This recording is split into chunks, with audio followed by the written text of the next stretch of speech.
Blog Talk Radio.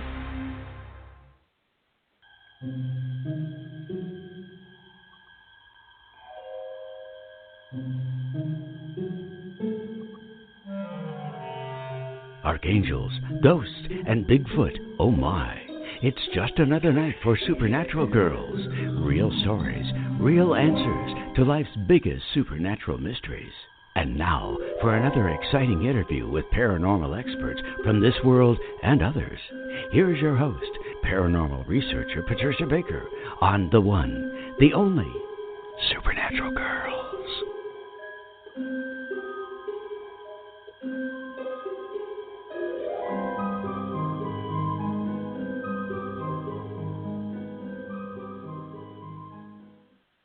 Welcome, everyone, to another exciting episode of Supernatural Girls Radio. I'm your host, Patricia Baker, and I am here with my two illustrious co-hosts, Patricia Kirkman, PK, a very famous numerologist, and our resident, very famous psychic medium, George Lugo. Hi, guys. How's everything? Hey there. Great. Doing great Looking today, forward. honey. Doing great. Yeah, we've got one heck of a show. Tonight we have John Edmonds and Bruce Macdonald. They are co-authors of the new book, Stardust Ranch, The True Story. We're going to hear things. Now, we've had John on the show before. I know you guys remember. Great show. We learned so much about what John and his wife Joyce have been through at the ranch. And now they've come out with this great book. We are telling everybody to go out and buy it. You can get it on Amazon, and it's going to give you details that we didn't even hear on our live shows, but we're going to delve into all of this tonight with both John and Bruce, and please feel free to call in with your questions. Our number is 563-999-3539. Again, that's 563-999-3539. But first, PK, we got to talk to you because there's so much stuff flying in the universe, and you've been following the numerology on this whole royal debacle. So catch That us is an up understatement. Is it an understatement? Okay. See, Catch us up on what's I'll going on. just start our conversation off with, her father says that she is turning the royal family into a Walmart with crown on top. Ugh. Pretty sad. Pretty sad. Oh, my gosh. Yes, that's terrible. So I took a look at what's going on with them at this point. We talked about them last week, but I think this will kind of wrap up what we've had to say about her until she makes another stupid, shall we say, another stupid event that she'll put out to the rest of us, like wanting to sue the papers for taking pictures of her and the baby and the dogs walking, saying that they've jumped out of the bushes. No, they didn't. If you watch it, they're watching her, they're stepping in front of her. She's posing for them, but yet they're, quote, harassing her. So I don't know. Anyway, make a long story short, we're just taking a quick look here I looked at the birth names of Meghan and Harry and taking a look at the baby situation here. Right now, Meghan is in the 7 personal year, so for her, it deals with legal issues, and boy, she's going to be hitting those for sure. Harry's in a 1 year, it's all about fresh starts and new beginnings. But at the point in time that they got together to get married, Harry was in a 9 year. Nothing started in a 9 ever lasts. It always has major issues with it. So that's part of it.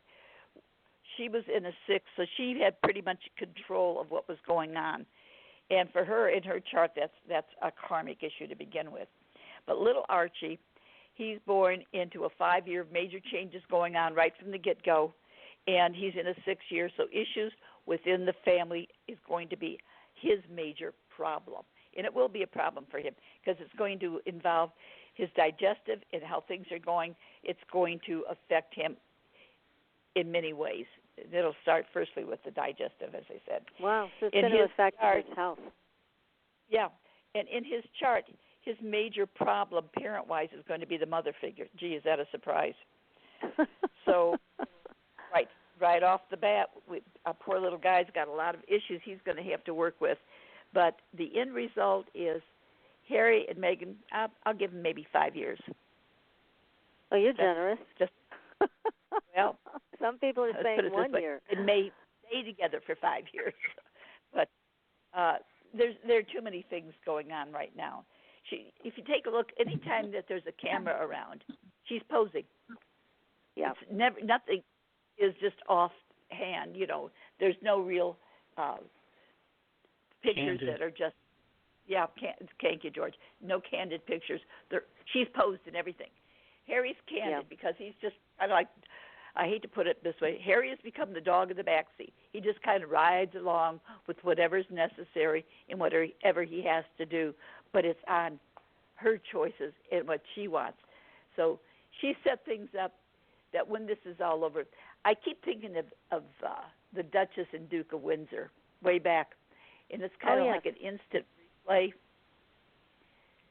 Be careful what you wish for, you might get don't it. Don't you think when that happened way back then, there was some honesty to it? It just seemed like, yeah, I guess that should have happened the way it did. But there's something about this that just feels so off. And because it is. Because artificial. it is. I think you're right. that, firstly, she goes by Megan, and that's her middle name. That's her emotional side talking. Her real name is Rachel. She doesn't go by that. And using the name Rachel, because of the way it's set up, there again, it's me, my, and I. That's how her chart comes up, me, my, and I. She's very detailed about money's very important to her. So it's going to be very interesting to see how this does play out. Like I said, there's too many sleight of hands that we're going to see. They've already got some deals in the works. They had them already set up before they ever left. But these are coming on her part. Even her best friends have started backing away. And it's going to be interesting to see how it ends up faring in the long run. But it's not going to be a pretty picture, I don't think. But that's just my opinion from what I see. Because there's legal things going on around her all year long. This does not end until around October, and that at that point in time, it's going to start. There's going to be things that will affect her finances and what's going on there. Harry, poor soul, he thinks he's in charge. Boy, has he got a surprise coming. It's not going to happen. I don't think he's figured that out yet. That's really too bad. No. I don't wish anything bad on any of them. I know none of us do. No, I don't either. But it was more about greed as opposed to need. And I think that's what's happened where she's concerned. And same thing with her first husband. If someone's no longer of use, oh well. And if you can turn your back on your own family, her mother left when she was a youngster. And at 11 years old, the father was the one that ended up taking care of everything and raising her, sending her off to school, getting her college degrees and such as this, which is wonderful. Now, Mama's back in the picture, and Daddy has nothing to be seen. Kind of strange. Yeah. Very, very, there's a lot of rejection patterns going on in that family, that's for sure. Mm-hmm. And I'll tell you honestly, I was quite surprised at all the negative comments I was reading online about Meghan, about the way she acts, how she comes across. She hasn't warmed the hearts of anybody. You think of Princess Diana, she was so loved. She was revered in so many ways and so honored for who she was as a person.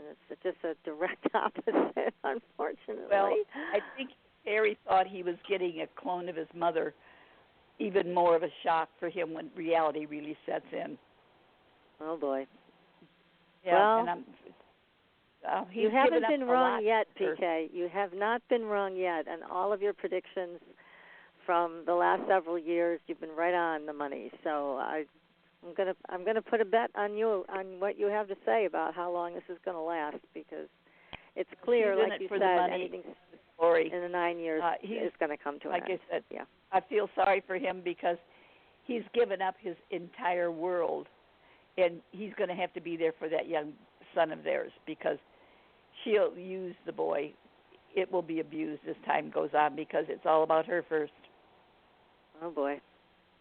Not a good way to be a mom. Well, we'll see what happens, but like I said, you haven't been wrong yet, not once. So appreciate all of your insight on this.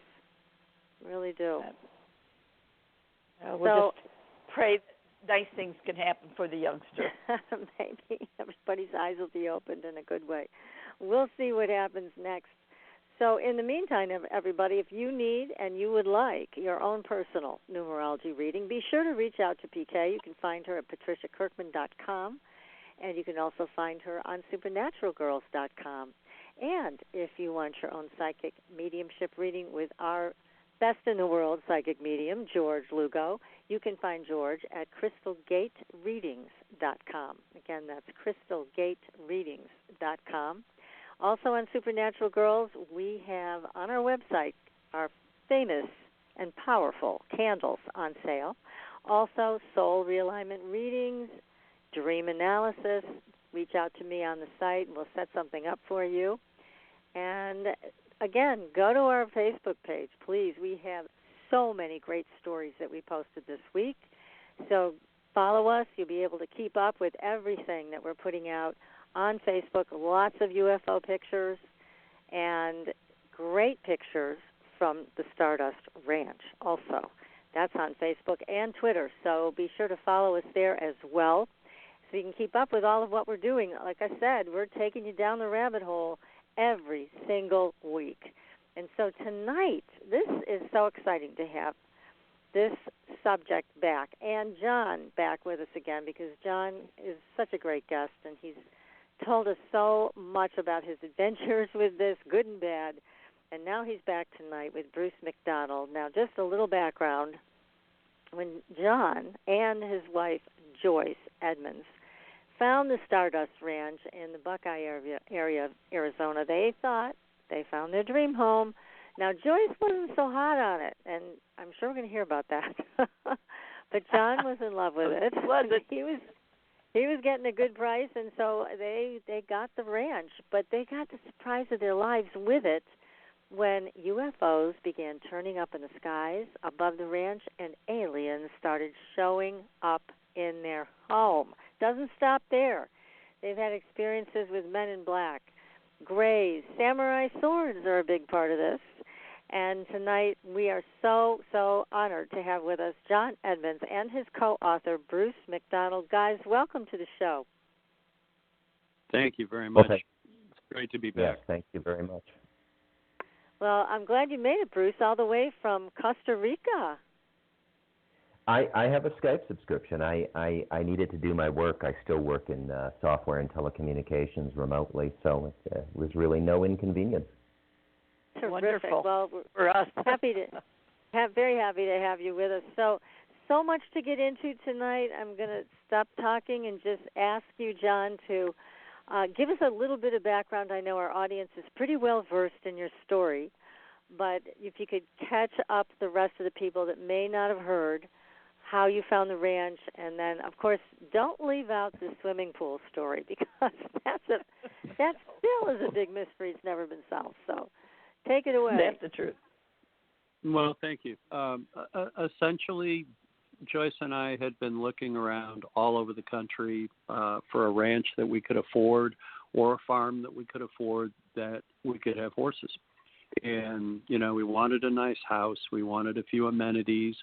We wanted some land, but it had to be near a city where we could both work, because, we had a little bit of money, but not a lot. And, we had to replace it by having employment.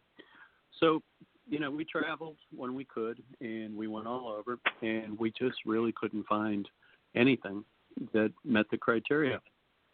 And then, lo and behold, we got a call from a realtor, and he said, hey, I think I might have found the place for you. And I said, well, where is it? And he says, it's in Rainbow Valley, Arizona.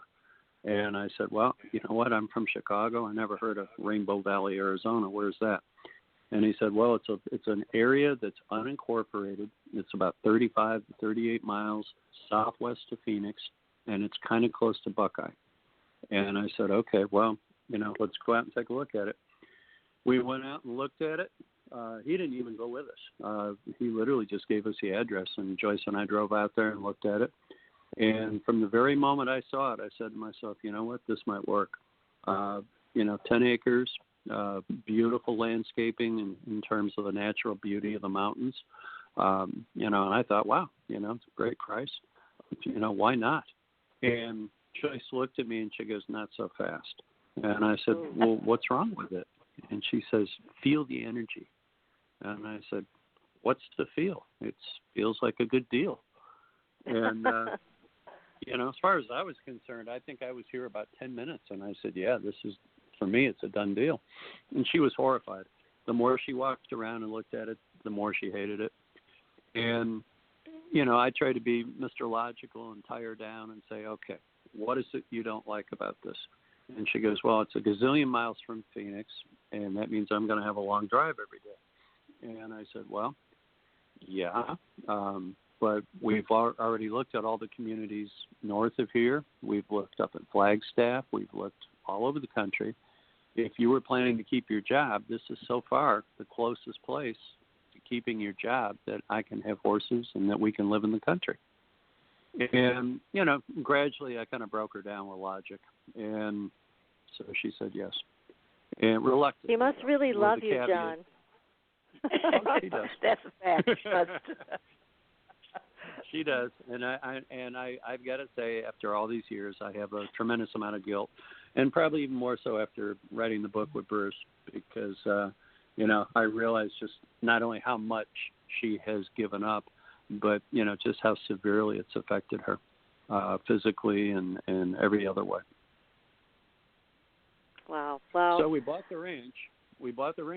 And we went to move in. And the next thing you know, when we drove up in our rental truck from Glendale, where we had been living, the people that actually we bought it from hadn't moved out, even though they'd had plenty of time and they set the date and the whole works. They didn't move out. And so we were absolutely horrified because here we are, we're basically homeless. We can't move into the new ranch, and we have a truck full of all our stuff. And I've got, a pair of Rottweilers with me that are absolutely fit to be tied, literally. And, it just wasn't a good situation. And I called the realtor and I said, what gives? I paid cash for this place. It's a done deal. I mean, it's our house. Why are these people still here? And the realtor said, I don't have the foggiest idea. Let me get on the phone and get hold of them. So he eventually tracked somebody down, and they told him that they would go ahead and make arrangements. So he called me back and said, okay, can you, occupy yourselves for 12 hours while these people move? So we went out and had breakfast, had lunch, had dinner. We did everything we could think of, because we had the dogs. It's not like you could just lock them in the car. And, we came back about 8 o'clock that night and did a walkthrough, and everything was out of the house. It had been cleaned up, and I thought, okay, good. This is much better. Tomorrow we'll move in. And then I thought, you know what, I should probably, just to make sure, I should go check on the pool, because I've lived in houses with pools before, and ultimately pools can be sometimes a lot more trouble than they're worth. And sure enough, this was one of those times. So I went to walk out, and I opened the doors in the back, and I walked out into the area where the pool was, and lo and behold, yes, the pool was running, the lights were on, the filter was on, but the pool was full of every single piece of furniture, every appliance, every box, you name it, it was all in the pool. These folks, or somebody working for them or associated with them, didn't move them at all. They just moved everything into the pool. And there was water in the pool, and they just threw it in the water? You betcha. You betcha. Right. This was a 9-foot deep diving pool, and everything was stacked in the water all the way to the bottom and about 6 feet above it. That is so strange. Yep, and I called the realtor and I said, what gives? Everything is out of the house and now it's all in the pool. And he just paused for a second and he said, well, you wanted them out. And I'm like, yeah, but off the property, not in the pool. That's not moving. And he said, well, it's yours now. Good luck. Good Lord. Wow. And that was it. Awful. I spent like the next week dragging everything out of the pool, and I had to go and get a winch to pull the appliances out and drag them out and put them out front. So now, in the book, you guys, you and Bruce talked about the fact that he never did get a hold of the owners. And so, well, I don't know. Yeah, I don't know that he actually talked to the owners, but he did talk to somebody. Okay. So, it's one of those things. I mean, for all I know, he never talked to anybody. He might have just turned around and paid a couple of goons to go do what he did. I have no idea, because after that, we didn't have much more contact. That's a very Incredible. strange way to start it off in your new home. Oh my God! Well, and it just kind of went downhill from there.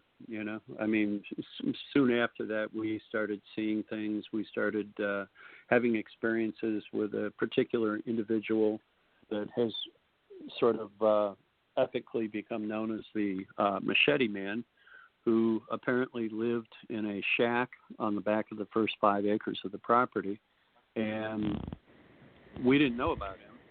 He just all of a sudden showed up and told me that he lived here. And I was like, what do you mean you live here? I live here. I just bought this place. And he goes, well, I live in the back there, and I kill the monsters. And as soon as he said that, I just said to myself, oh, God, here we go.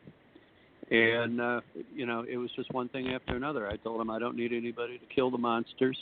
And he ended up leaving. But on his way out, he turned around and looked at me, and he said, you know what, you're going to be really sorry. Oof. And I thought to myself, well, that's a threat.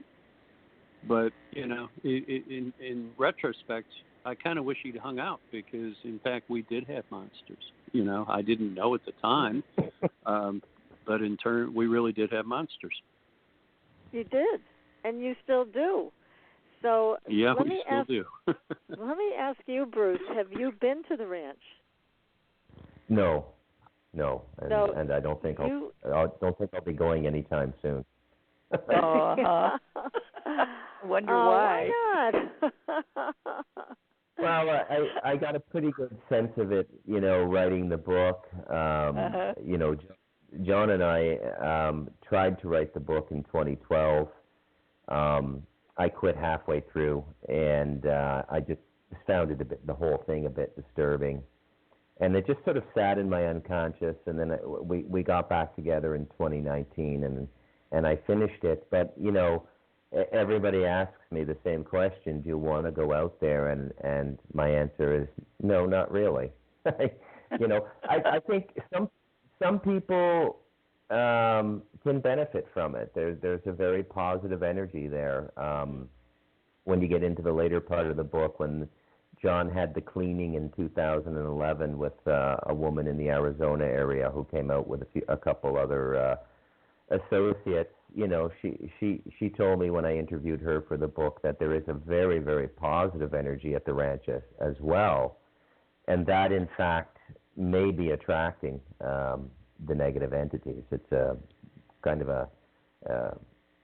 I guess associated with the portals, but simple answer is I might go someday. My son wants to go. He's 22, and maybe we'll go out, John. Maybe we'll go out for 3 days and see what it's like. If you get the swimming pool cleaned out, I don't like really hot weather without a swimming pool. Well, it's good to have your priorities, Bruce. So, John, I have a question for you. Yeah, go ahead. Hey, John. This is George. Hi, George. Question is, you've been there quite a while now, and this thing has been just kind of expanding and all of this. Now, the aliens that are there that come to visit, does it seem like there's more of them now because they know who you are and they, I guess, feel at home there and they just kind of show up more, or is it about the same? Well, George, I would tell you this, and that is we've had documented by somebody that was here that actually was keeping track. At one time we had 152 grays or 155, I don't remember which, on the property that he documented. And so, yeah, I would say there's probably a lot more of them at certain times than other times, but we have no clue why. Unfortunately, with this whole thing, we're still observing, and there's really no trends. I mean, there's very few things that we can say, well, when this happens, then within a certain amount of time, something else is going to happen. It's a very free flow situation. We have had more different types of aliens showing up. I mean, we've had mantis beings show up, and now, as of this last May, we started having a completely different species of ET show up that I have no name for. I don't even know what it is. It's a very unusual in the literature. I've never seen anything like it. I've showed it to a few people. Nobody's ever seen one of these before. So I don't know if Patricia put it up on her website or I put it up someplace where people could see it. Yeah, it's on the Facebook page, and I sent them the photographs from Bruce to both of you guys, both PK and George. So you have them to take a look at. And is this the one that you're referring to, John? Is this the rainbow-colored one? Yes. Yeah, it's a very, and I'll tell you what, when it showed up, I mean, literally I was sitting on a sofa in my area where I have my computers and a big long table set up, and all of a sudden it appeared right in front of me, and it was 3D, and I could hear a friend of mine telling me, John, you can't just see these things, you can't do what you've done before, which is just sit there and stare at stuff. You actually got to get some pictures. And so I picked up my phone and I set it on photo and I started taking pictures. And the interesting thing was it didn't care. It let me take those pictures. It didn't pose any kind of threat to me. It didn't communicate with me in any way, shape, or form. It just stood there. But it was very three-dimensional, and you can't tell that really from looking at that picture. You can actually see right through it. Yeah, you can, but the thing that was so weird about those pictures, and you did take quite a few of them, which was a good idea, they have teeth. Yes, you can see the jaw moving back and forth inside of its mouth. And these I know, it's the strangest thing. I know. Yeah, it's like, what's up with these teeth? That's what I said when I told you that I thought it was kind of scary looking. Now I see why you said that. Yeah, I mean, it's the colors are kind of disarming. I mean, pink, rainbow, blue, whatever. I mean, you don't think of those as being very threatening colors, but it was spectacular to see this thing because it didn't make any threatening moves. It didn't do anything that would cause me to go grab a sword and try to hurt it. I just sat there and I tried to send it good vibes, because, now that I've been around Facebook long enough, I've had, every person that ever wanted to see an alien tell me how I should behave when I'm around them. And so I've decided to take some of the hints and actually try to use them. And so, I tried to be very relaxed and I tried to be very, send it love. That's what I always hear. Send it light, send it love. Okay. So I made my best attempt at trying to do that. And lo and behold, it didn't try to run. It didn't try to hurt me. It didn't try to hurt an animal or anything else. It just stood there and looked at me. And I thought, well, maybe I'm not sending it love the right way. But that was the best I could do under the circumstances. And it seemed to be very cool with me. And it hung out for like 10 minutes. So, that's a long time. I thought to myself, yeah, that's a long time. And I shot a bunch of pictures. I shot some orbs, great big green orbs on the ceiling as well. I don't think I probably included those. But, I mean, it was an amazing experience, and you get to debut it right here on your show. Yeah, the pictures are up on Facebook. There is one picture I posted for everybody to see. I'll be posting more tomorrow that Bruce was kind enough to send over, and it is a remarkable image. I have never seen an alien like that before. I've seen quite a few because we have so many guests that we interview, and we've been interviewing people for so many years about this, but I've never seen anything with rainbow colors. How about you, George and PK? It's never a surprise. Just a surprise. Yep. What about you, George? Have you? No, never seen anything like that, especially with teeth. I mean, I would think like, I'd feel like a Thanksgiving turkey if I wasn't too careful. The teeth bother me. Yeah, I mean, the teeth are something else. So I want to, again, suggest to everybody in our audience, when you have a chance, go to our Facebook page for Supernatural Girls. You will see the rainbow photo, the rainbow alien there, and you'll see the teeth. And we'd love to know what you think. But wow. Yeah, I know they were supposed to have like 57 different races of aliens on this planet, and I've seen a lot of different pictures, but never anything like that. So, John, you are the first to present that type of alien. Well, I as long as they don't name it after me, we're good. And what's so nice is you were calm about it. You sent love. It didn't hurt you. It didn't hurt any of your animals, which in the past that has happened. And it's been very concerning. Problem. Yeah, yes, because I know how much you love your animals, as we love ours, and you've had trouble with these aliens doing whatever they want to do with your animals, which is horrible.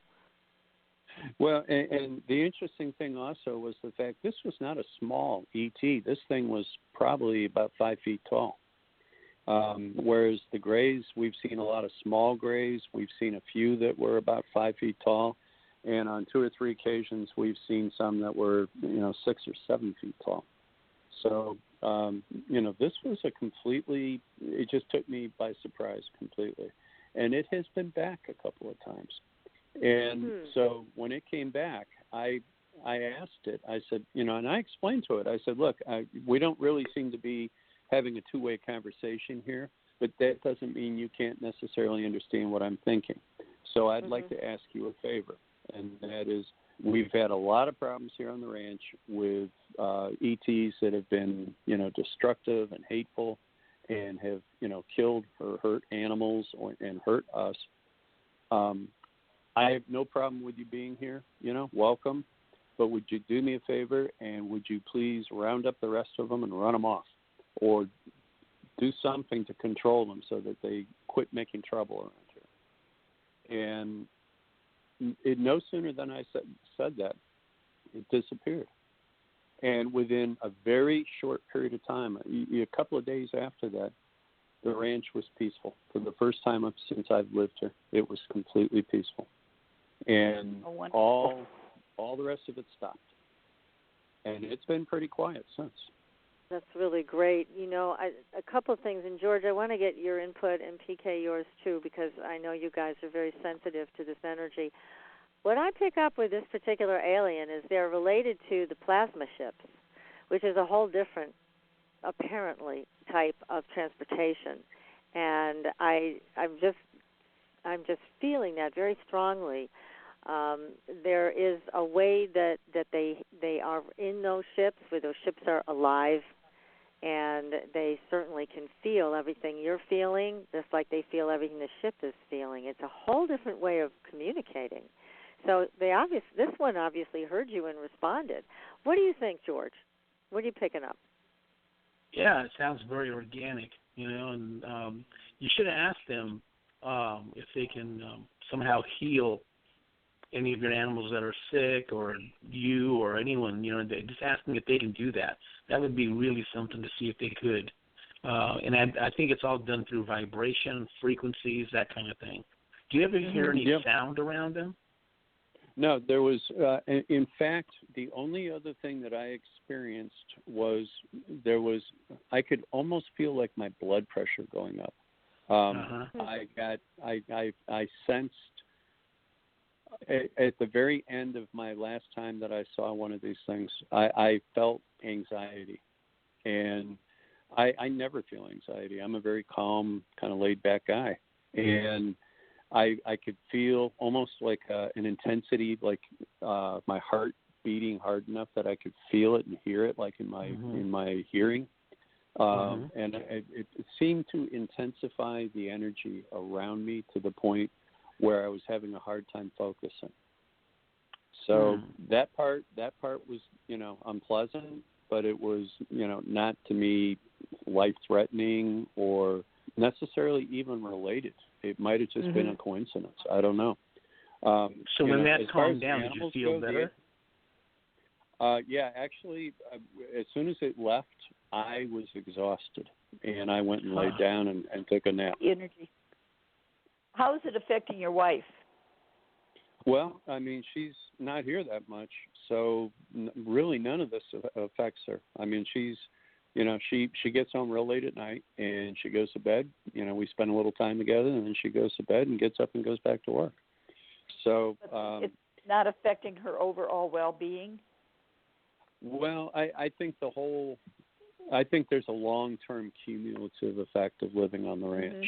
Mm-hmm. I mean, she's been the person that for the last few years has, been the good soldier and got up and went to work every day and did her job and then came home. Whereas, I've been concentrating on running the ranch and doing projects out of the ranch and contributing that way. So, I don't have the commute. And the commute is a real burden. Phoenix is now, 3 times the population it was when we moved in here, and so you're looking at anywhere from a 90-minute to a 2-hour commute. Yeah, it's horrendous. Way, huh? Going through to California, it's a rat race. I go, and it's terrible. But yeah, what I was horrible. wondering is, because of how things are overall around, is there any? I don't know why I'm using the word residue of what's been ongoing during the day while she's gone that affects her when she comes home? Or is it just as if she's walking into a clean slate, shall we say? It's a good question. I don't know that she has enough insight about the situation to be able to tell me that. Okay. Usually it's get home, unwind for, 40 minutes, and then go to sleep and get up and do it again the next day. So we really don't have a lot of those kind of conversations. We've learned over the years to try to stay in the moment as much as possible, because when you try to do all the sweeping analysis and sweeping generalities and all that, all you do is you just make yourself miserable. It's better to just deal with things head on, moment by moment, and move on.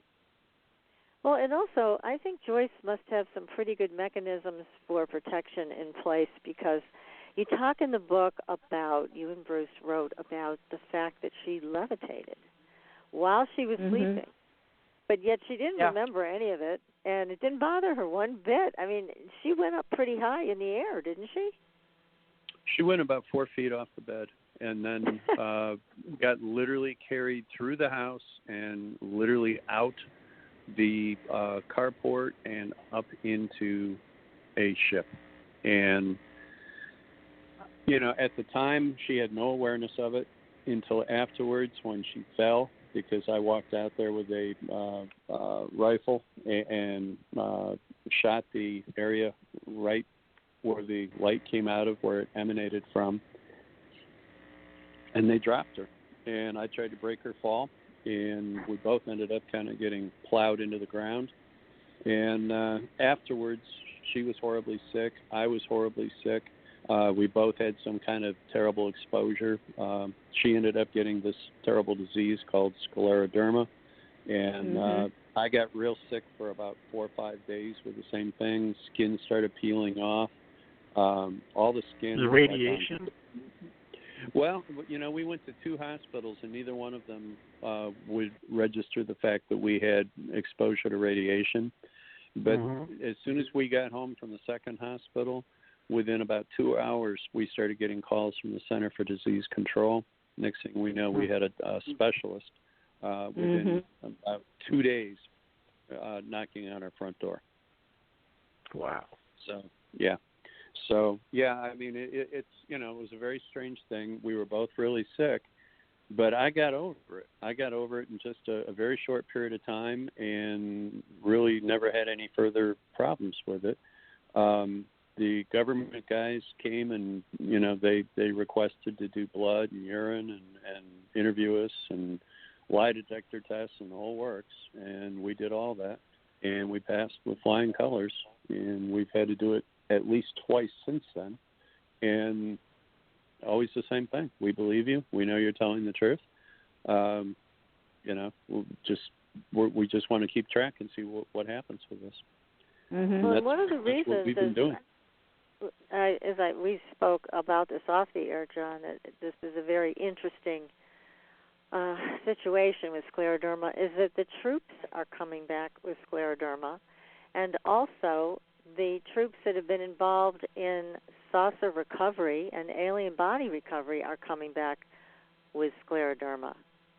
And how I know this is there is a woman who was able to work with a doctor and get a great new medication from Europe that takes care of the intestinal symptoms of scleroderma, which are quite life-threatening. She was on the verge of having to have her entire colon removed because it was so scarred from scleroderma.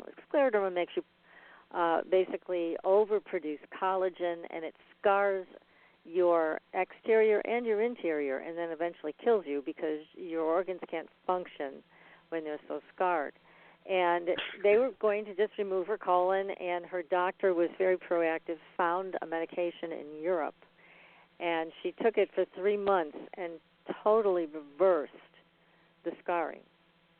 So she never had to take it again after that. So it was a miracle that this happened. But then she got a knock on her door from the DOD asking her to come and talk to them about scleroderma and the medication that she used.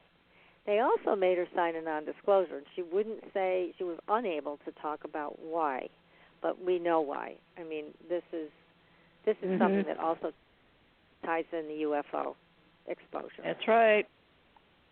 Well, it's really interesting that the troops in general are being exposed to this because, I can see retrieval teams that are going out to sites, where there's crashes because, the radiation or whatever energy is out there is going to be pretty much uncontrolled at that point.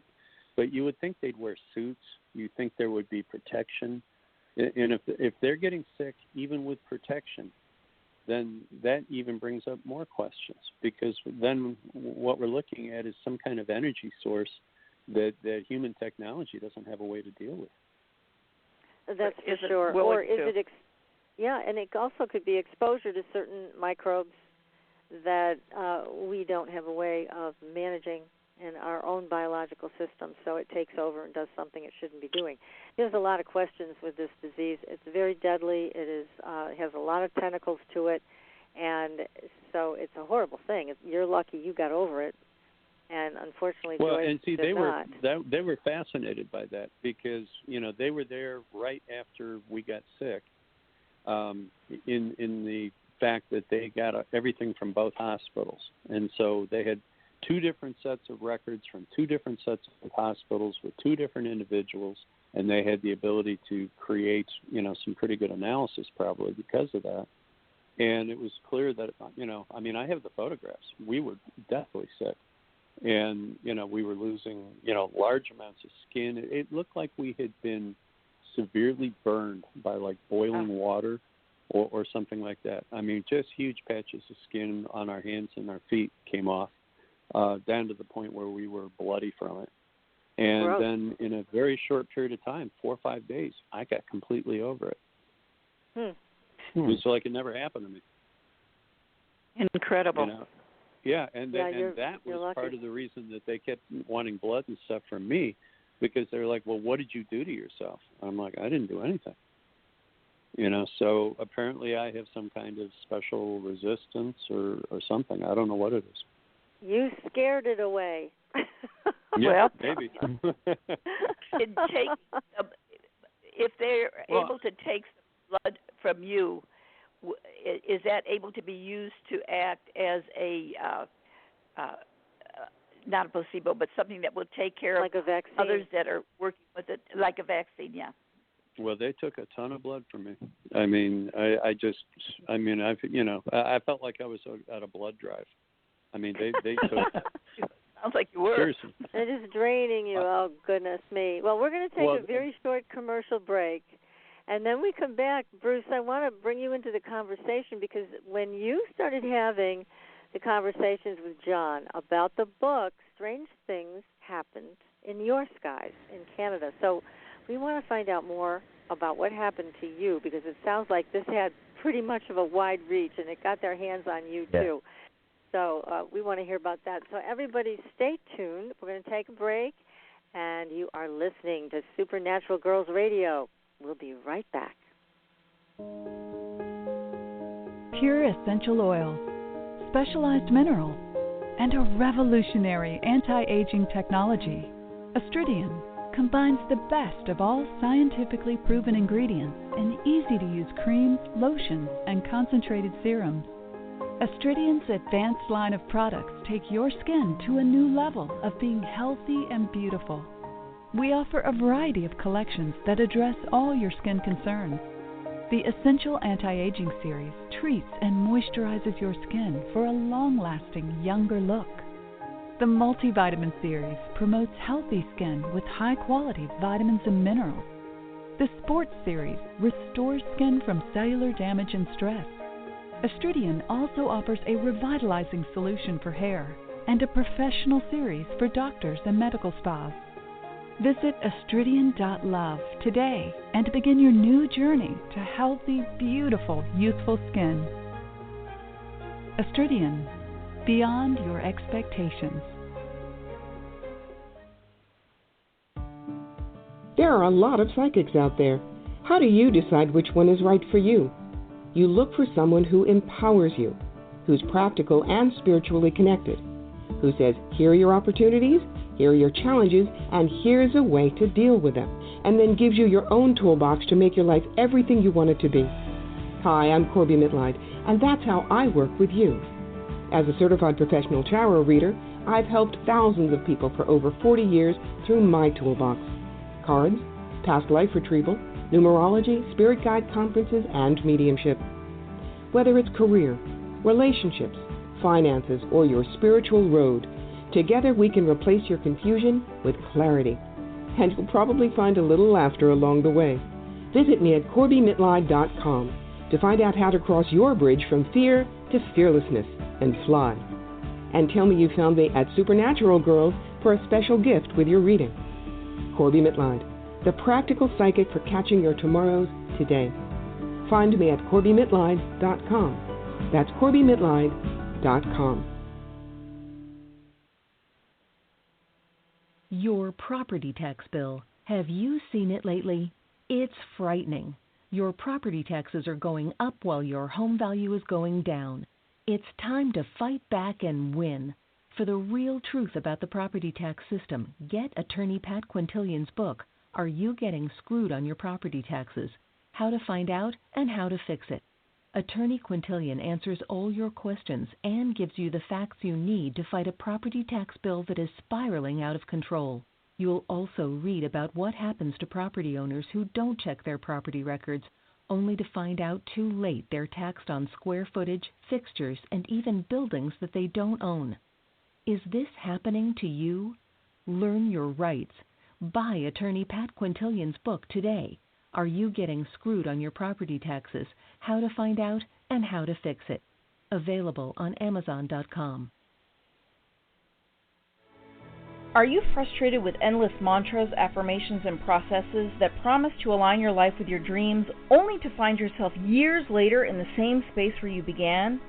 Do you feel like you must be doing something wrong because nothing seems to be working? Don't you just wish that someone could shift your consciousness for you and your life could align with your desires without all the effort? Well, your wish is about to come true. Hi, I'm Carrie Cannon, and I have a gift that allows me to align the consciousness of others to be in harmony with their dreams. The best part is, it requires no particular effort on your part. Upon listening to a consciousness alignment, people have reported instant energy shifts, financial windfalls, soulmate connections, healed relationships, physical healings, and more. To gain access to a free trial offer for my entire Manifesting Miracles library of consciousness alignments, go to commandmiracles.com now for details. Again, that's commandmiracles.com for information about our free trial offer. That's commandmiracles.com.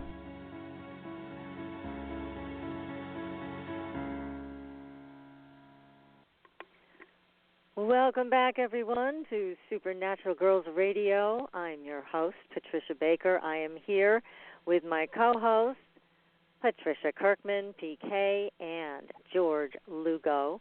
And we are having quite a conversation tonight, learning so much again from our guest, John Edmonds. He is the owner of the Stardust Ranch in Arizona. He's had amazing adventures, some of them good, some of them not so good, with aliens on his ranch. And we are also joined by his co-author, Bruce Macdonald. Now, the book is called Stardust Ranch and the True Story, and you can buy it on Amazon.com. We highly recommend the book because there's more information than we can ever get to in 90 minutes on this show. So it is available, Amazon.com, Stardust Ranch, the True Story. So, Bruce, tell us what happened to you when you got involved with this situation. Okay. There were two attempts at this book. The second one was successful, which produced Stardust Ranch, The Incredible True Story. Now, I was not looking for this kind of story in my life. I periodically take time off work in software and telecommunications to do a book project. I've written 3 novels and 2 nonfiction books, the second one being Stardust Ranch, The Incredible True Story. A mutual friend of John and mine contacted me and said, hey, you got to hear this story. This is an incredible story. You're going to want to write this, and I think you can do it.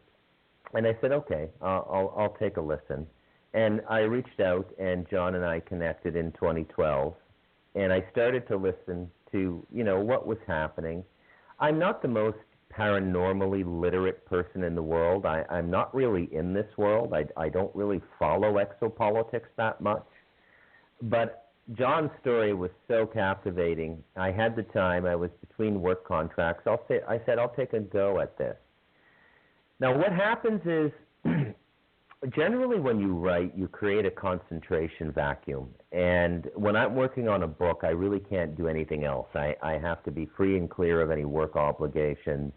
The only thing I can really attend to is my personal life, my wife and my dog and my cats and things like that. But other than that, I just go completely zombie, as I think most writers do. Yes. And it builds up, it builds up a kind of an energy and a connection with the material. And when that happens, and when that happened with John's material, the first thing that happens to me is I usually get a very, very pronounced dream presence. And so and I mean the kind of dreams that wake you up in the middle of the night, kind of scream, don't forget this, dummy. Those kinds of dreams. And very, very, very, very specific to what's going on in the book. And they seem to have an element of protection to them. It's hard to describe. The second thing that happens is the entire time I'm working on this book, there's an incredible disquiet around me. From 2003 to 2005, I worked on a true crime nonfiction book about a very unfortunate murder in Toronto. I worked on it with the Association in Defense of the Wrongfully Convicted in Canada, and their lawyer teams helped me work through the material, and I wrote a nonfiction book. Now, when I wrote that book, I would wake up in the middle of the night talking to the victim. And so the writing really gets into you, right? Yeah. And in the Stardust Ranch book, it was just kind of always the hair up on the back of my neck. Another thing, the first time I worked on the book, a lot of electronic problems. And I'm a computer guy. Even here on the mountain in Costa Rica, I've got 9 computers. I've got about 8 Lenovo's, the IBM ThinkPads, and I've got a big iMac. And I know my equipment the way a soldier knows his gear, and the kinds of things that happen aren't really normal. So there's a kind of an electromagnetic interference that comes about. That was really distinct the first time I worked on the book with John. And to be honest, I'm not as versed as everybody else in this conversation seems to be in this world. And so, I'm not ashamed to admit I got spooked. I got spooked, and I didn't want to finish the book. And I found that it affected the people around me too. I don't know if I was transmitting the energy somehow, but people around me would be crankier, and they're much more prone to argument and things like that. It was just like kind of like an evil totem, the whole thing, when I was working on it the first time. Now, the second time here up on the mountain, I didn't have as many equipment problems. We had a lot of communication problems on Skype, John and I. A lot of the calls got interrupted. I don't think it had anything to do with our internet connection. But the disquiet was in full force here. And because I live in such an isolated environment now, I live in a region called the Talamanca Mountains, which is a UNESCO heritage site. It's pure rainforest. It's absolutely gorgeous. I really had the sense that there was this presence around me when I was writing the book, and it was not a comfortable presence. And so I took to doing meditation sessions in the morning, in the afternoon, in the evening for 30 minutes to try and maintain my, well, let's call it my inner hygiene, as the Taoists might call it. Mm-hmm.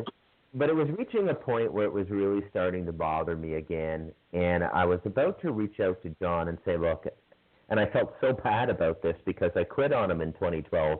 This has happened to other writers who have tried to work on this book. It's very caustic material. It's almost radioactive at the psychological level.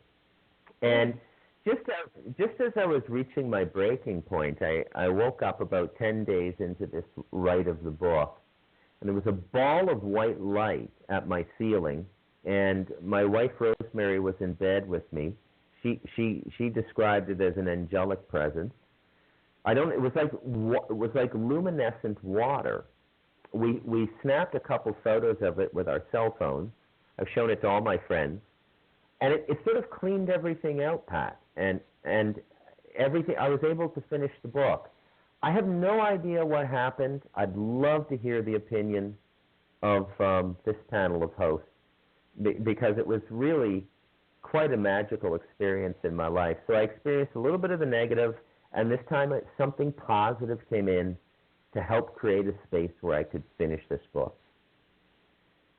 That's very powerful, and I think your wife was right on the money when she called it an angelic presence.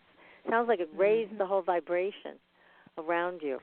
What do you think, you guys, George and PK? I think it's finally had reached its time. I think that was part of it. It wasn't quite ready yet. It's like that cake, you want to take it out of the oven, but it's just not quite done enough. And I think with that feeling that came about, it opened the door for the rest of it to take place. Yes. Yeah, that's what I feel too. I feel that it was just taking its time to see when they felt that you were ready for it, and then they exposed themselves to that, to you to get this done. You were ready for it. You also knew that you were the partner to work with this, to bring it out. But in the beginning, when you started, it wasn't ready yet. And when it reached the point that it was time to open the door and let it be made known to everyone else. Yeah, you were notified. Yep. Yes. I feel very much there was a synchronicity to this book, and the 7.5 years between the two attempts to write it, I guess it was percolating in my unconscious. It came out with what I feel was a very strong and compelling narrative this time. The storyline came out really well. People report not being able to put the book down. And this is the entirety of this story. The 23 years that John and Joyce lived at that ranch is a very difficult narrative to circumscribe from a writer's perspective, to lasso a narrative around everything that's going on at that ranch, from the positive to where the negative to where it gets more positive around 2011, and it's a lot to get your head around. And this time I was able to do it, but this environment I live in is so clean and pure. I was really able to concentrate and get into it, and I'm really proud that I wrote this book, and finally fulfilled my obligation to John and I think to something that wanted me to write this book. Agree. Yes, absolutely. I mean, there are so How does many... your son feel about it? Well, yeah, he thinks it's pretty cool. He was really into UFOs when he was from about 8 till 14. He went through a huge UFO phase. He was one of the first readers of an early draft we gave out to him, and he enjoyed it quite a bit. I mean, he loves, he had seen the Ghost Adventures series on Stardust Ranch, and he said, Dad, Right. You're doing a book on that place? I said, yeah. And the first thing he said was, can we go? And based on what, now, people say, Bruce, why don't you want to go? You wrote this book, and the reason is what I just described, that disquiet I felt writing the book. Something didn't want the book written, and something did want the book written, and both things were immaterial and non-physical to my senses or mind, anyways. But I could feel them both. Yeah. Wow. I use the phrase that timing is everything, and I think that feeling that you get when it's the right time, how doors open and things just start to flow. Yes. Yeah, I agree completely. Yeah. Yeah, and it is quite a challenging story to write, as you mentioned, because there's so much going on, and a lot of it is quite shocking. I mean, when you were writing about John, when you lost your favorite horse to the violence of the ETs, and when you confronted them with your samurai sword, finally cut off one of their heads. I mean, this is a very scary and violent story, which, again, it is very difficult to wrap your mind around. How do you take on an alien? And movie, right? So you get right. into it. I mean, it's a very challenging story that way, and also, I mean, hard to write it, hard to live it. I mean, John, what you've been through, you and Joyce, it's just an incredible challenge. Well, something that to mention, and that is, Bruce took on the situation with the doppelgangers, and that is probably for me at least, that is probably one of the really scary things in the story, and that is that, there were several times that I thought I was with my wife, and I wasn't. I was with something that looked just like her, spoke like her. There was no distinguishing difference until I was sitting in a restaurant looking across the dinner table at her, and that's when I started to realize it wasn't my wife. And then not too long after that, the phone rang, and it was my wife calling me from the ranch, asking me why in the hell I'd just driven off the ranch and left her there. Oh, my God. Scary. Now, tell us the whole backstory of this. So what were you doing? You were at home. You thought it was your wife you were taking to dinner. She actually, just whatever it was, gets in the truck with you and off you go? I mean, what happened? Well, yeah, that's the gist of it. But this actually started on our honeymoon. We were in Hawaii for a month on our honeymoon, and we visited all the different islands because we were going to move. Instead of moving to the ranch, we were going to move, we actually moved to the ranch and then thought, you know what, when all this stuff started, we would turn around and get off the ranch and go to Hawaii. And we ended up going to Hawaii.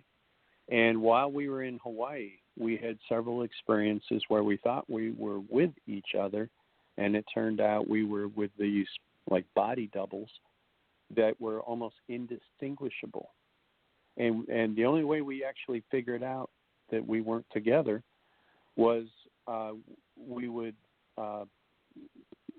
she would disappear and go someplace and do something and then come back. And I'd say, where have you been? And she'd be like, what do you mean? And I'm like, well, I don't understand. I mean, you were here, but now you're gone, and now you're back? Where have you been? And we kept having these experiences like this. And that's when we started putting it together that we were having some kind of, there were like identical I don't know what you want to say, clones almost like of a us. doppelganger or a shapeshifter, Yeah. one or the other. Exactly. Exactly. And so, but here's my question. Okay, so you're at the restaurant, you're sitting across from something you think is your wife. She calls you and reams you out because you left her at the ranch. What happens to whatever is sitting across from you? It got up and went in the bathroom.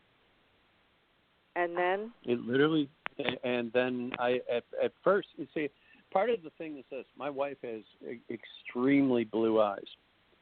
And when this thing was sitting across the table from me, gradually, as I was starting to have the realization that this wasn't my wife, her eyes started getting darker and darker and darker to the point where they almost got to be a dark gray. And then it excused itself, got up and went to the washroom. And I was sitting there at the table saying to myself, what the heck? And then the phone rings, and I answer the phone. And my wife is like yelling at me, going, why did you leave me? And I'm like, I didn't leave you. You're right here. You're in the bathroom right now. And she's like, no, I'm not. I'm at home. I'm talking to you on the phone. And I'm like, oh my God, So it was horrifying, just horrifying. And so when Did it come this back? thing went to the bathroom, they didn't come back? It never came back. I sent the waitress into the bathroom to look for her, and she says there's nobody there. Whoa. Wow. Now, what do you think this was? Do you think it was a shapeshifter? I don't know. I mean, there's no insight here. But it's not the only time it's happened, and it's happened with me, where Joyce and I were in San Diego, and I went into a store. Apparently, came back with a something that I bought, and it wasn't me. I came from around the corner, and I saw her talking to somebody. And I went to walk up and see what was going on. And she looked at me and she goes, where have you been? And I said, well, I was over here looking at a boat. And she's like, no, you were just here. You just bought that set of wind chimes. And here's the wind chimes. And I'm like, no, I was over here looking at a boat. And it turned out, again, this was another one of these examples where it makes no sense at all. It doesn't have to happen on the ranch. It can happen, 4,000 miles away in Hawaii, or 300 miles away in San Diego. Maybe. That is very strange. And I there know. aren't a lot of options everything as to with what this this could story be. is strange. Yeah, but it's strange that it happens off-site, and could be a time-space issue or a doppelganger, but it doesn't sound like a doppelganger. It sounds like a shapeshifter, because it's almost like whatever this is, like let's go back to the restaurant. You're sitting across from this thing, and it looks a lot like your wife, but the eye color is changing. It's almost like she knows she's about to be exposed, and so she goes to the bathroom and doesn't come back. So to me, that just sounds like something other than a doppelganger. Doppelganger is your twin. So it doesn't sound like that. It does sound like a shapeshifter. What do you think, you guys? George, PK? What does it sound like to you?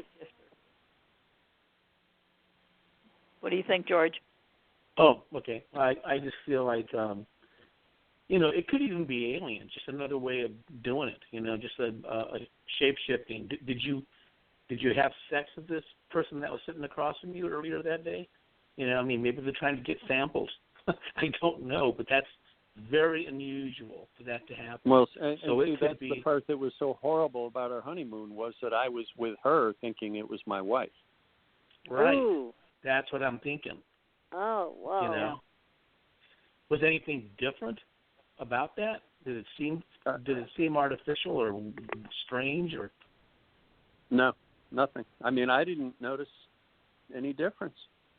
I didn't even, if she hadn't told me, I wouldn't have known. But like the last day and a half of our honeymoon, Joyce spent most of her time crying because she was so upset. And of course, I felt like a total ass, but I had no way of, I told her, I said, how was I supposed to know? It looked just like you, it was dressed just like you. It was, how was I supposed to know? And she goes, well, you should have known. And I'm like, well, she couldn't have been as good as me. She should have known that Well, part. you know, I'm your wife. You should have known better. I'm like, oh, okay. Yeah. Hard coming back from that one, John. I know. Oh, boy. Trust me, I still remember it 23 years later. Yeah. Oh, my goodness. You're lucky she still kept you. Now, let's talk a little bit see, about... You know, that's... Go ahead. I'm sorry. Go ahead. Well, No, I was just going to say, you know, part of our relationship has been the fact that, you know, the reason we have so much trust is because, you know, we've been through this. And, I mean, you know, this is above and beyond, you know, for health and sickness and stay together no matter what. This has been epic. It's just the entire time we've been together, this thing has just been epic. Now, usually when it comes to alien contact, it's intergenerational. Do either one of you know if generations in the past in your family history have had any contact? Well, not in my wife's case, but the thing that's interesting in that is I'm half Native American, I'm half Cherokee, and there's a lot of things on my mother's side of the family that are hard to explain, but you know, her mother was adopted, she was an orphan, and so we really don't know anything about my grandmother. And she doesn't remember or didn't remember anything before she passed about her earlier years. But so part of the family we had no way of being able to trace, but on my grandfather's side, on my mother's side, you know, he was 100% Cherokee Indian, and he was able to tell me a lot of things way back in the early 70s that to me at the time didn't make any sense, and I really didn't put much into it. But later on I started saying to myself, you know what, that might explain a few things. And so I can trace maybe a little bit back that way. Well, that's very interesting. Go ahead. No abductions in my family. My brother and I saw a craft when I was about 9 and he was 10. You know, and that's, I think, about the only time I've seen a craft. I've seen a lot of orbs. I had something going on the mountain here where there were orbs over my house for a while. The neighbors were taking pictures of them. Or not orbs, but a little bit higher up in the sky. But no abduction. Nobody's ever spoken about it. You know, my grandmothers, my grandfathers, nobody's ever spoken about it at all. So, I think I have a little native blood being Canadian, and then I'm pretty much ethnically Scottish. But yeah, not that I know of. But a lot of people who've been abducted don't know. That's right. So you did have an experience of seeing a ship, you and your brother. So that's telling right there. That something went on, and you had some connection with it, even if it was a peripheral experience. You still had an experience. So that's really interesting. Yeah, you know, and it came up about 10 years ago. I'm 53 now, and my brother is 1 year older than me, 54. It came up about a decade ago at Christmas dinner, and, you know, my mother said, remember when you boys used to talk that crazy story about seeing the saucer? And my brother's about the most rational guy you're ever going to meet in your life. He's a chartered financial analyst. He works in a financial institution in Canada. And he was very, very offended. And he said, look, I saw it. We saw it. Ask Bruce. And I said, yeah, we did see it. There's no doubt about it. We both remember it. And it's an interesting thing to remember so many years because we were so young. I remember it so clearly in my mind. My family had a Volkswagen Beetle back then. So I was born in 66. This would have been about the time of the Montreal Olympics. And my brother and I didn't have our seatbelt on. They didn't have the seatbelt laws back then. And we were on our knees looking out the back window of the Volkswagen. And we saw the craft. And it wasn't just like a millisecond.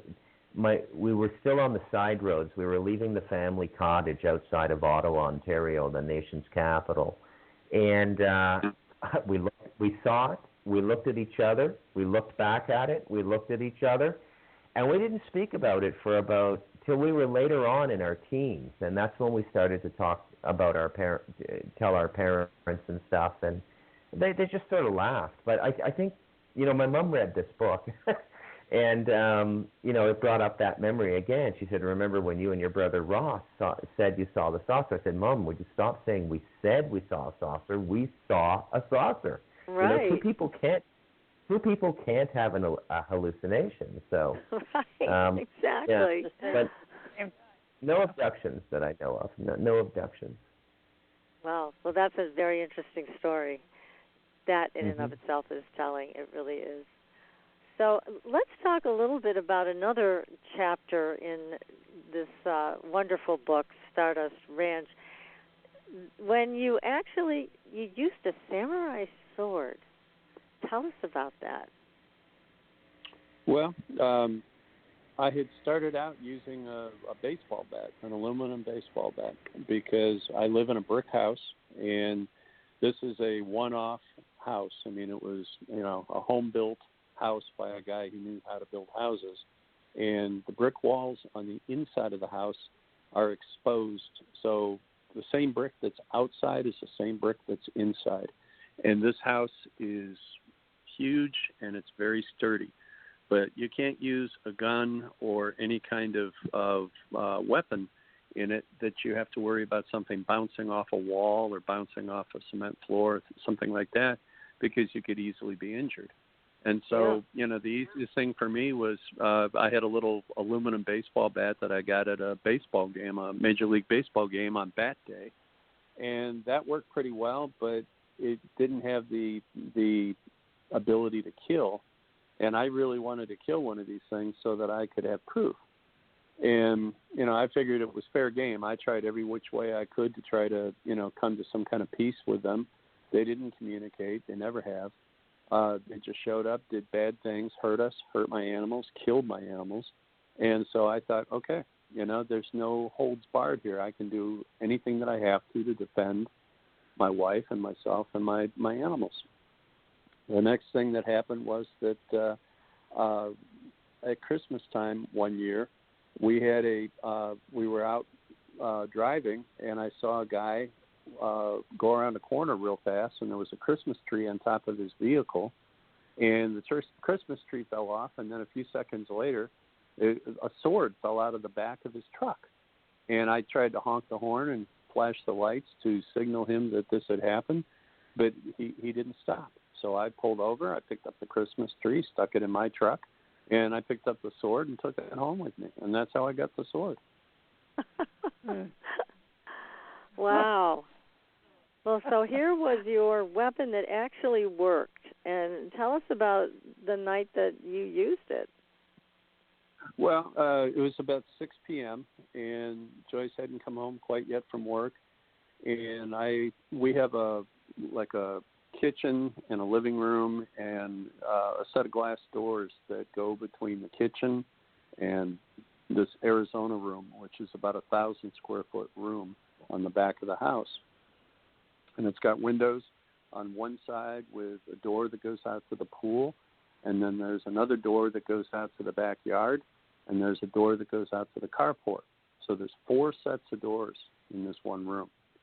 And as I walked from the kitchen into the sun porch area, all of a sudden one of these grays showed up, and then a half a second later 2 more showed up. And I thought to myself, man, this is it. And I reached back into the house. I walked back into the house, grabbed the sword that was in a scabbard, pulled the sword out, and I literally went out onto the sun porch and confronted this thing. And it didn't go away. It didn't scare away. I yelled at it. Nothing happened. So I ran it through.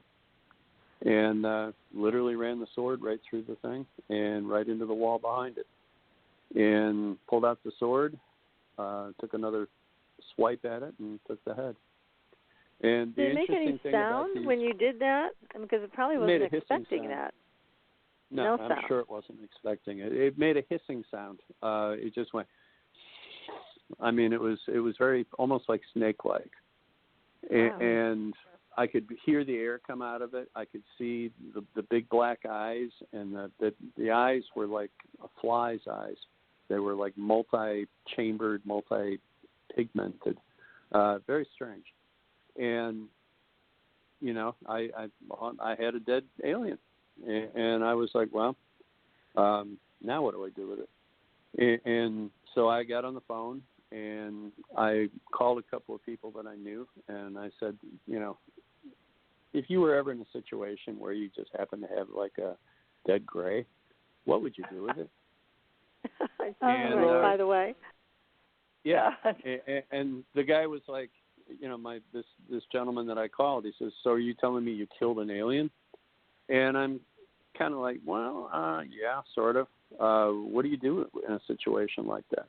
And he said, well, wrap it up in plastic and put it in a freezer, or wrap it up in linen or cotton, and you have a big freezer. Well, it turned out I had a deep freeze. And so that's what I did. I took it and I put it in the deep freeze. And he said, I'm going to make a couple of phone calls for you, and I'll get back to you. Well, the next day he called me back, and he says, I've got a guy who is a scientist that works in cattle mutilations, and he's been doing it for a long time. He's well known. He's bona fide, and he'll know what to tell you.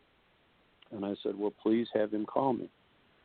So about 2 hours went by, and Dr. Levengood called me, and I explained to him what happened, and he was very excited.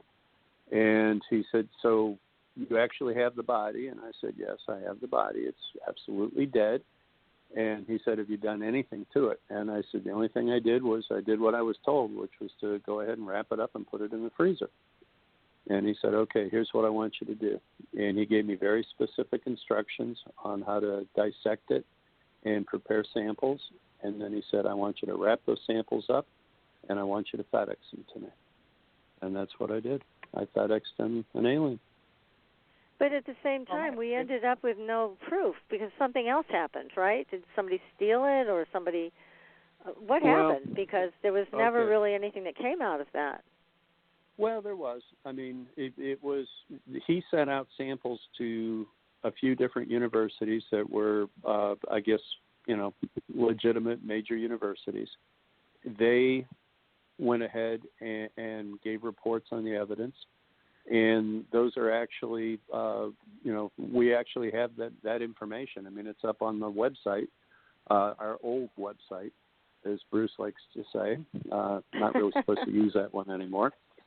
And so we're I mean, the information's out there. Basically what it said was, from these slides that came back that were prepared, was that we had something that could not be identified as anything human, anything animal, or anything plant. And actually the samples were both plant-like and animal-like in the fact that they contain hemoglobin that also had plant material in it. And nothing like that exists. What was the color of their blood? I mean, when you killed this thing, did you see blood? Well, it looked what we would call blood? Fluid. Yeah, it looked like brake hydraulic fluid. Oh my God! Or brake fluid. Yeah, except that it was very, very acidic.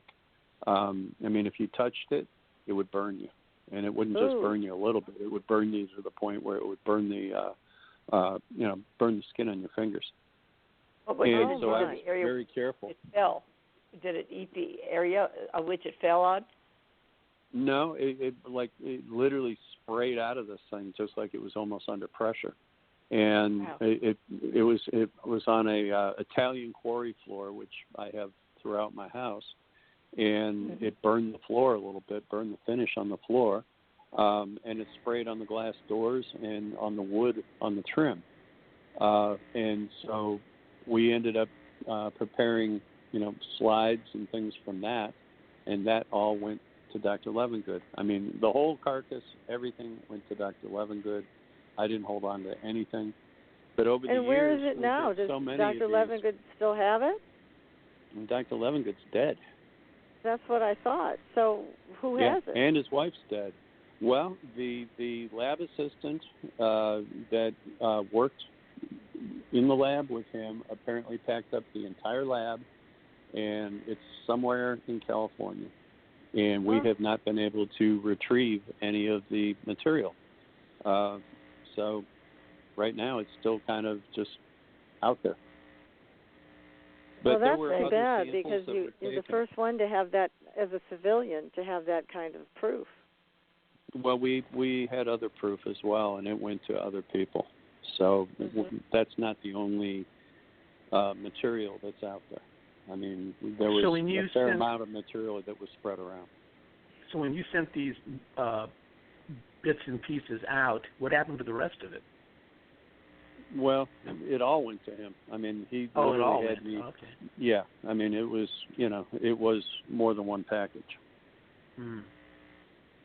We prepared it and sent it in various different stages. Containers. Yeah.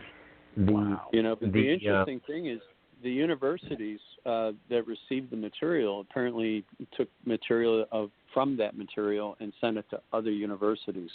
Because to my experience, Dr. Levengood had told me that he'd only sent them to places that were kind of around him, and he was in Grass Lakes, Michigan, and so the universities were fairly, in that state or around the Midwest.